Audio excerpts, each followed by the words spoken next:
You're listening to Hockey Talk on the Rock Alright, stop! with Laura and Keith. It's interesting. So let's back up a second. He played absolutely out of his mind. It made no sense to me. And now, here are your hosts. Well, here we go. We're back with Hockey Talk on the Rock, episode number 40. It is June 22nd. What is it, Tuesday? And we just finished watching Montreal go up 3-2 on Vegas with the big 4-1 win.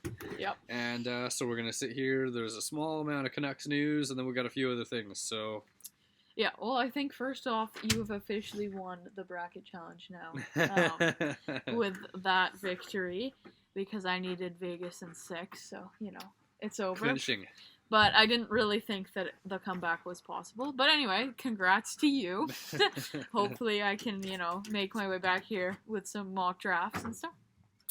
But yeah, as you mentioned, there's a little bit of Canuck news that we've known for a while now, but today they made it official that both Henrik and Daniel Sedin are going to be joining the front office of the Canucks as advisors to the GM, whatever that means. And it sounds like they're going to be working a lot with Abbotsford, at least to start. Okay. But I don't really know much beyond that. Cool. And so Abbotsford's a confirmed move, is it? Yes, it is. Awesome. So, yeah, the Canucks farm team has moved from Utica close by to Abbotsford, so that'll be nice for the development. The big pro being that they're closer to Vancouver, but the big con being in Utica they could just bus ride to 8 other teams. Yes, but it sounds like this part of the AHL is it's getting more teams, right? Like Vegas's farm team's there now, and Seattle's is going to be around in Palm Springs, Mm-hmm. so it's not as close as you say, because everything on the east is closer, but at least there's going to be a couple more teams around. Yeah, so. no, the teams are popping up in California for sure. Yeah. But yeah, so that's good news. I think it'll be interesting to see how their roles kind of develop as things move along, and how much kind of power they have in the organization over certain moves, right? Right. And it seems like the Canucks are trying to, I don't want to say learn from the mistakes of Trevor Linden, because I feel like he gets a bad rap, but I'm also a big Linden fan, so this might be a bit biased, but he got thrust into that role pretty quick after retiring, and he didn't have much hockey management experience, although he did help a lot with the whole lockout in 2003, so he wasn't completely in the dark, but he wasn't that experienced. It seems like they're kind of easing the Twins in more this time. So. Yeah, kind of fun for them. Legacy project. Yep. Don't mess it up. Because I just think it would be sad, it was sad with Linden for me. Yeah, and you got to think they probably spent a good amount of time talking to Linden about how it went and what to expect and blah, blah, Yeah. blah. Yeah. But yeah, other than that, I guess there was a number of awards that have kind of been trickling in terms of winners. So the first one I can think of off the top of my head is the Selke, which went to Barkov, First time. Which for his first time, and I think we were both a little bit surprised by that. I think Barkov has had this label, right, as the most underrated player in the league for a while now, which he's obviously not, because if you're getting called that, then I don't think you're underrated. It's kind of like a two-edged sword. Yeah. But I do think it's cool that he won it over Stone and then Bergeron. Yeah, I don't have a big problem with it. Yeah, no, me neither. I mean, I kind of thought it was going to go to one of the other guys, but not totally disappointing or shocking or anything like that. He's a good player. Yeah. And it kind of takes me to the next one, which is Jacob Slavin getting the Lady Byng, which was really controversial out there. And I at first was kind of what, a defense, but I don't know, because I grew up with Paul Kariya being my favorite player for his whole career, and he got a few of them and a lot of nominations, and it was always a winger thing. Yep. And but then hearing that he only got one penalty all year, and it was for delay of game, and he played the most of all the defense on Carolina, I was and he's still pretty with it. effective, right? He's not a pylon in the sense that he can't defend. I know there's a few writers that really had a problem with him winning, but I think in years past, what you're talking about with Korea and stuff, I think the Lady Byng was almost like a consolation prize to the Hart. It was like, oh, you didn't get the Hart, here's the Lady Byng. But if you look at like the definition of the Lady Byng, it shouldn't really be that. And I mean, again, a lot of players that get a ton of points that play, like you said, predominantly on the wing, are also not going to take a lot of penalty minutes, but I think it's more impressive when it's a defenseman. Yeah. And the interesting thing this year was that it was the 2 D-men that got nominated, so like it was a really big switch, right? Whereas normally it is 3 forwards. Anyway, I think that was the biggest shocker for me as well of the awards that have come out. That was kind of neat. Like, you see a neat change of the times almost. Yeah. The third one, I think, is the only other one we haven't talked about already, and that would be Brenda Moore getting the Jack Adams for Coach of the Year. Yep. Which I'm not surprised. I don't think anyone's surprised about. He did a good job. No, not surprised about that one. I think, like, Minnesota's coach, like, Dean Everson or whatever, I think he could have won it, and I wouldn't have been shocked either, just based on the team that he had and how they outperformed themselves, but... I think Brenda Moore has, like he said in his speech, that he hasn't left the rink since they lost to Tampa, and he just obviously cares so much about his team, and his players are willing, to run through walls for him, basically. Yeah. I think it was a no-brainer as well, and it was good to see, like, he signed his contract extension right after he got it, so he'll be back, and yeah, that's good news for Carolina. I think I really think that team's going to win a Stanley Cup. That's my hot take, which I said last week, but I'm doubling down. Good for him, and good BC boy. Yeah, true. So we can go on to a little bit of news you want to talk about, like some Jack Eichel and some Matthew Tkachuk stuff. Yeah, okay, so the Eichel stuff is a bit of a rant, and I'm going to try not make it a bit of a rant. But so in the last couple of days, it's been reported that the Eichel deal is like gonna happen soon, and it might happen before the playoffs end and all this stuff. And I'm not a Buffalo fan, but I feel really sorry for Buffalo fans. And my question is like, why are you rushing to trade this guy? He's got 5 years left on his contract. Okay, I get that it's an awkward situation because he doesn't want to play there, but people are talking right now like. I'm just going to throw out some of the rumors and what people have been saying. Like, I'll start with the New York one. They're like, oh, New York shouldn't give up Lafreniere for Eichel. Well, it's like, do you realize who Jack Eichel is? Like, he's a top 10 center in the league. Mm-hmm. I don't think we've ever seen, like, in recent years, in the, like, post-lockout NHL anyway, I don't think we've seen as big a player as him actually get traded. Like, leaving in free agency, okay, but traded? I think the closest one I can think of would be Erik Karlsson, but he was quite a lot older, and it was a different deal. Like, for me, people are like, oh, if you're the Rangers, you'd say no to that, and you'd offer them, like, Kakko and, like, Hedel and a third or whatever, or, like, a first-round pick, their 15th. And for me, if I'm Buffalo, I don't see why you would say yes to that deal to me. You might as well hang on to Eichel, see if he has a better year next year, and then move him when he's worth more. And I understand he has the no trade then. But anyway, the other one people are talking about is Montreal, who obviously now, because they're on such a good playoff run, this one's probably not going to sound very good. But they're like, oh yeah, if Montreal has to give up Suzuki, they have to say no. But again, I'm like, you're talking about Jack Eichel, and if I'm a Montreal fan, I think I'd rather have Eichel than Suzuki. And what's Buffalo's incentive then to trade this asset that they have? Except, again, for the fact that he doesn't want to be there. Right. But they could just say, well, suck it up, and we'll move you once we get an offer that is good enough for you. So that's my rant about Eichel. Okay. Well, I mean... all I can say is I've heard a lot about him going to, like, LA or Anaheim. Yeah, and those two as well. They're like, you can't trade Byfield and you can't trade Zegras. But, like, again, what are you offering them then? Yeah. Right? Like, yeah. To get someone of that caliber, you're going to have to give up someone a lot. It's not like you're trading for Sam Reinhart, who's also a very good player, but if you were saying, like, oh, I don't want to give up Zegras or Byfield for that guy, I'd be like, okay, I understand. But for Eichel, I think you gotta, sweeten the pot a little bit. I hear you. No, I'm with you. I think he's a top 10 center in the league for sure.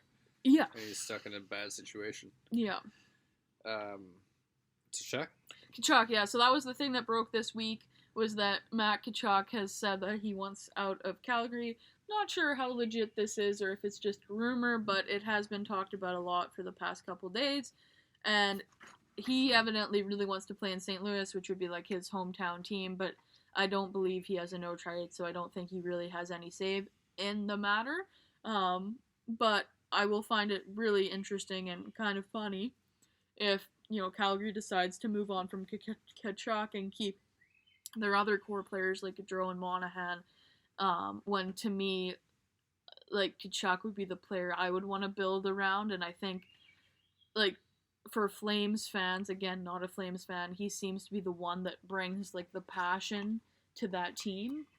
And so if you're trading him, you, again, better get a lot in return, because he's your kind of heart and soul player right now. So, Mm-hmm. yeah. Well, I don't have much to talk about that. Like, I think it'd be insane if they came back next year with Gaudreau and Monahan. That's really all I can add to that. And kind of my last little bit, I guess, on that same train of thought is the rumors about Kaprizov, and I don't know how much of this is also, like, the agent trying to get Minnesota to pay more kind of for the player. Right. But there's lots of rumors that they're not close between Minnesota and Kaprizov's camp for getting a new deal done, because he's an RFA this year, and he's unhappy that Minnesota doesn't have, like, the center like high caliber centers for him to play with, and so he wants a lot of money, or he wants to leave, and there's all sorts of rumors that he's going to sign in the KHL because he's Russian, and that's what happens when you get rumors like that.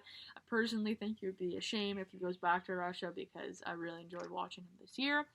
And I think Minnesota will figure that one out, because they'd be dumb not to. Yeah, I mean, I've read a lot about how they want to give him, like, the full 8-year deal or whatever, so they should. They really should. Yeah. Because he's, like you said, a lot in our talks, he's brought a lot more entertainment value to what's always been, like, a pretty boring team. Yeah, it's crazy how much one player can change that team's, like, feel. And I get, like, there's a lot of players, not just Kaprizov, that kind of grew this year and became more what they were expected, but he definitely played a big role in the level of excitement for that organization. So they should figure it out.